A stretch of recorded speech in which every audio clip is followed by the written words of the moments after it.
Welcome. This is David Richardson with a Job Search Moment. I am a career consultant with over 20 years' experience helping people find jobs, and this is the first in a series I've written, a series of what I call short info packets, each offering creative and effective strategies to help you find employment more effectively. In future installments, we will be exploring methods of job search, the resume, both paper and electronic, how to handle the job interview itself, strategies of personal marketing that you can effectively use both before and after the job interview, and related topics. All designed to equip you to find and get the job you're looking for, especially in today's highly competitive job market. In this first edition of a Job Search Moment, we're going to address a puzzling issue.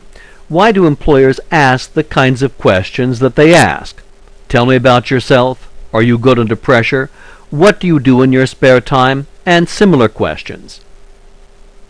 When you go to a job interview, you can expect a barrage of questions such as these. Do they intimidate you? They are designed to do precisely that, to get you to say the first thing that comes to your mind, that seems halfway related to the question, and that's probably not what you want to do. So what's going on? Perhaps this will help.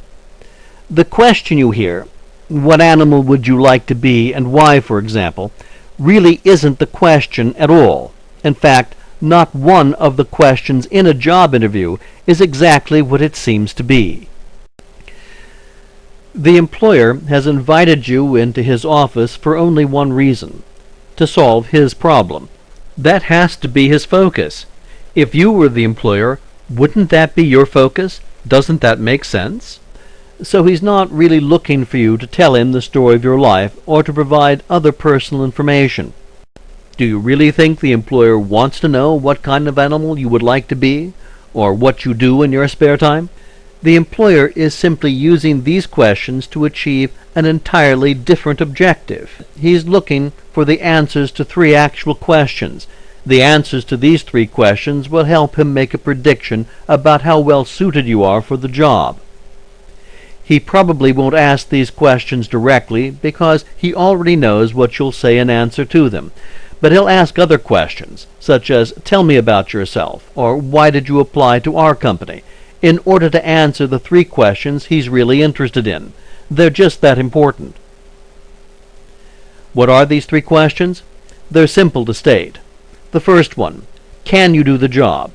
This has to do with your skills. In other words, do you have the training and experience required to fill the job opening that the employer needs filled? The second question, 2, do you want to do the job? This isn't about skills, it's about motivation. Just because you're able to do something doesn't mean you actually want to do it. So the employer wants to know if the job opening that he needs filled actually matches your career interests. The third question is, will you fit in with the company?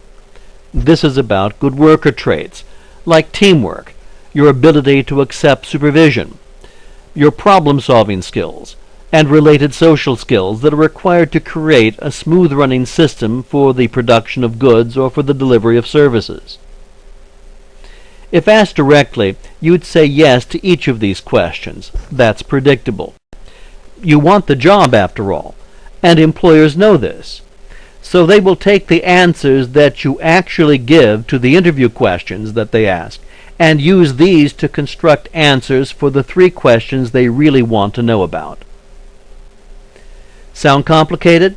Well, it is. Hiring people is complicated, and successful job seekers know it, so they approach the interview from the employer's point of view. Each answer they give is designed to respond effectively to the employer's real questions. Can you do the job? Do you want to do the job? And will you fit in with the company?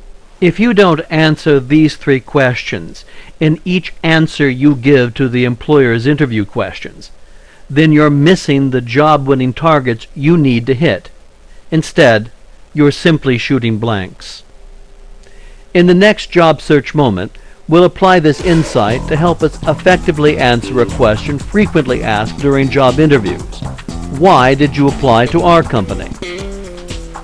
Until next time, This is David Richardson for a job search moment saying, you can get that job, so let's get it done.